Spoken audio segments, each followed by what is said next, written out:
छठ पूजा का इतिहास प्राचीन भारत से जुड़ा है और इसका उल्लेख वेदों में भी मिलता है, विशेषकर ऋग्वेद में। इसमें सूर्य देवता की स्तुति और उन्हें अर्घ्य देने का महत्व बताया गया है।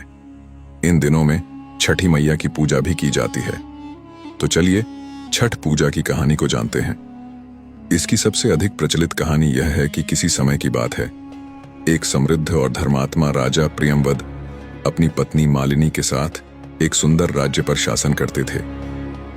राजा प्रियंवद अपने न्याय और धर्म के लिए प्रसिद्ध थे।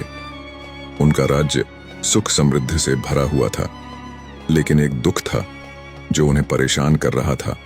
उनकी संतान नहीं थी। राजा और रानी ने अपने दरबार के सभी ज्ञानी ब्राह्मणों और साधुओं से संतान सुख की प्राप्ति के लिए सलाह मांगी, लेकिन कोई भी उपाय सफल नहीं हुआ। राजा प्रियंवद और रानी मालिनी के मन में निराशा घर कर गई थी। अंततः एक दिन राजा ने महर्षि कश्यप को बुलाने का निर्णय लिया, जो विद्या और ज्ञान के लिए प्रसिद्ध थे। जब महर्षि दरबार में आए तो राजा ने अपनी समस्या उनके समक्ष रखी। महर्षि ने ध्यानपूर्वक उनकी बात सुनी और कहा, राजन, तुम्हें पुत्रेष्ट यज्ञ करना चाहिए। यह यज्ञ विशेष रूप से संतान प्राप्ति के लिए किया जाता है। राजा प्रियंवद ने महर्षि की बात मान ली और उन्होंने यज्ञ की तैयारी शुरू की। यज्ञ की विधि को संपन्न करने के लिए राजा ने अपने राज्य के सर्वश्रेष्ठ ब्राह्मणों और यज्ञकर्ताओं को बुलाया। कई दिनों तक यज्ञ चला और अंततः यज्ञ संपन्न हुआ। कुछ समय बाद रानी मालिनी गर्भवती हुई और पूरा राजमहल खुशी से झूम उठा। राजा प्रियंवद ने संतान सुख की प्राप्ति के लिए ऋषियों का धन्यवाद किया और उत्सव मनाने लगे। लेकिन जब रानी ने पुत्र को जन्म दिया तो दुख की घड़ी आ गई। बच्चा मृत पैदा हुआ। राजा और रानी इस घटना से टूट गए। उनका दिल टूट गया और उन्होंने जीवन को निराशा के अंधकार में देखना शुरू कर दिया। रानी के आंसू और राजा का मनोबल गिर गया। अब राजा प्रियंवद के पास एकमात्र इच्छा थी, संतान सुख की प्राप्ति। एक रात जब राजा प्रियंवद अपनी चिंता में डूबे हुए थे, तभी उनके सपने में एक दिव्य शक्ति प्रकट हुई। यह छठी मैया थीं। उन्होंने राजा से कहा, प्रियंवद, मैं तुम्हारी आह्वान सुन रही हूं। मैं बच्चों की रक्षा करती हूं और संतान सुख प्रदान करती हूं। तुम्हें मेरी पूजा करनी होगी। राजा ने छठी मैया की बात सुनी और व्रत करने का निश्चय किया। उन्होंने रानी को इस बारे में बताया और रानी ने भी छठी मैया की आराधना करने का निर्णय लिया। उन्होंने शुद्धता और नियमों का पालन करते हुए छठी मैया की पूजा आरंभ की। कुछ महीनों बाद रानी फिर से गर्भवती हुई। राजा प्रियंवद ने अपनी पत्नी की खुशियों का ध्यान रखते हुए उनकी पूरी देखभाल की और छठी मैया से प्रार्थना की कि इस बार सब कुछ सही हो। कुछ समय बाद रानी ने एक स्वस्थ पुत्र को जन्म दिया। राजा प्रियंवद और रानी मालिनी की खुशी का ठिकाना न रहा। उन्होंने छठी मैया को धन्यवाद दिया और उनके प्रति अपनी श्रद्धा अर्पित की। यह घटना न केवल उनके लिए एक खुशहाल जीवन का प्रतीक बनी, बल्कि पूरे राज्य में छठ पूजा की परंपरा की शुरुआत भी की। इस तरह राजा प्रियंवद और रानी मालिनी की कथा ने हमें सिखाया कि भक्ति और श्रद्धा से हर कठिनाई का समाधान संभव है। आज छठ पूजा केवल एक पर्व नहीं है, बल्कि यह संतान सुख, स्वास्थ्य और समृद्धि की प्रतीक बन चुकी है। इस दिन भक्तगण सूर्य देवता और छठी मैया को अर्घ्य देकर उन्हें धन्यवाद देते हैं और आशीर्वाद प्राप्त करते हैं। इसमें कई अन्य मान्यताएं भी हैं। किंवदंती के अनुसार इस पूजा का संबंध महाभारत काल से भी है। मान्यता है कि जब कुंती ने कर्ण के जन्म के बाद सूर्य देवता की आराधना की थी, तो यही सूर्य उपासना आगे चलकर छठ पूजा का आधार बनी।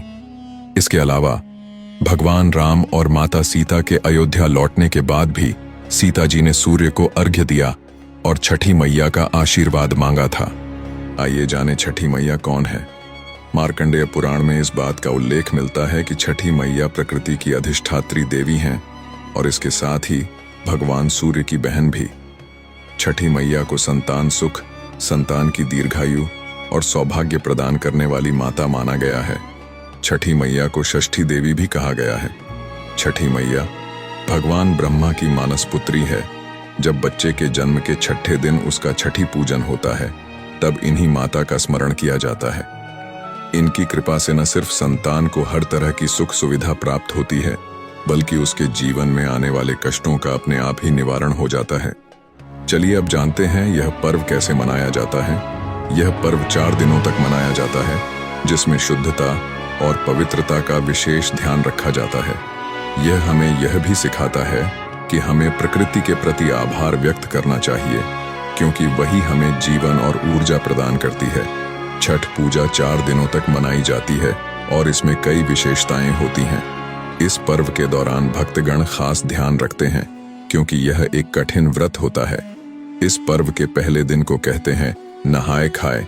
इस दिन भक्त स्नान कर शुद्ध होते हैं और खास व्यंजन बनाते हैं। इस दिन गेहूं का आटा, चावल और मौसमी सब्जियों का प्रयोग किया जाता है। दूसरा दिन को खरना के नाम से जाना जाता है। इस दिन भक्त व्रत रखते हैं और दिन भर निर्जल रहते हैं। शाम को खीर बनाकर उसका भोग लगाते हैं और फिर उसे ग्रहण करते हैं। यह दिन छठी मैया के प्रति आभार प्रकट करने का होता है। तीसरे दिन को संध्या अर्घ्य के नाम से जाना जाता है। यह दिन सबसे महत्वपूर्ण है। इस दिन भी व्रत रखा जाता है। व्रती महिलाएं शाम को डूबते सूर्य को अर्घ्य देती हैं। इस समय घाटों पर भक्तगण इकट्ठा होते हैं और सूर्य को अर्घ्य देकर स्वास्थ्य और समृद्धि की कामना करते हैं। चौथे दिन को उषा अर्घ्य के नाम से जाना जाता है। इस दिन सुबह उगते सूर्य को अर्घ्य दिया जाता है। भक्तगण ताजे फल और पकवानों के साथ छठी मैया के भजन गाते हैं और अंत में प्रसाद तथा कच्चे दूध से व्रत तोड़ते हैं। छठ पूजा का त्योहार हिंदू कैलेंडर के अनुसार कार्तिक मास की छठी तिथि को मनाया जाता है, जो आमतौर पर दिवाली के चौथे दिन के बाद आता है। इस दिन लोग अपने परिवार के साथ मिलकर सूर्य देव और छठी मैया की आराधना करते हैं, ताकि उनके जीवन में सुख, समृद्धि और स्वास्थ्य की प्राप्ति हो।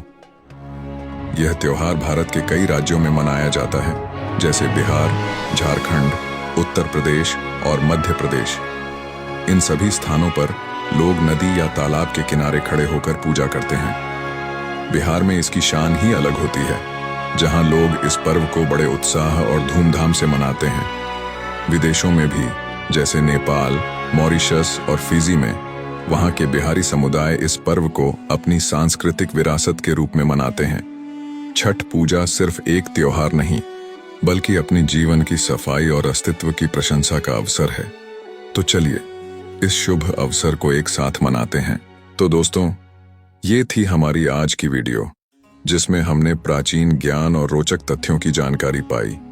अगर आपको ये जानकारी पसंद आई हो और आप ऐसे ही और वीडियो देखना चाहते हैं,